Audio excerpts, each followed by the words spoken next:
Да се преживее со години во неизвестност, врзан за медицински апарати и во постојано исчекување на чудо. Ова е секојдневието на луѓето кои чекаат орган за да продолжат да живеат. Но дека спасот е можен докажуваат приказните на двајца македонци. За нив надежта стигна од илјадници километри подалеку. Со трансплантација на срце извршена во Австрија и Шведска, тие добија нова можност да му се радуваат на животот.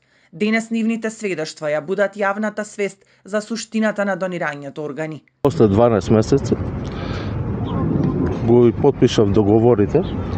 Значи таму имаше некои други и требаше да се потпише договор дали се согласувате да ваше срце да се бара и ван Австрија. За 6 месеци ми се јавија дека имам најдено срцето и така го направив. Ради сите тие проблеми што ги имав јас, ме ставија приоритиран на листата доколку дојде срце А негатив, прв сум јас што ќе го добија.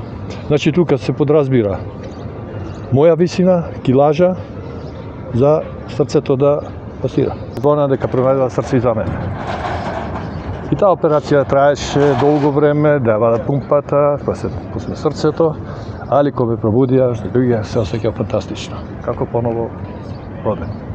Покрај тоа што е комплексен медицински процес, трансплантацијата во суштина е триумф на човечноста. Во моменти на најдлабока тага, кога едно семејство се збогува со свој близок, одлуката да се зачува нечи друг живот преку донирање органи е рамна на херојство. Но за ваквите хумани одлуки да станат секојдневија не реткост, неопходна е постојана и гласна едукација на општеството, велат активистите, и порачуваат дека без силна државна стратегија и масовни кампањи, тешко ќе ги срушиме табуата и предрасудите околу оваа тема. Инспирирана од негативните коментари од поединци кои што ги читавме на социјалните мрежи, па да, кога ќе се смени законот, ќе добиваат само богатите.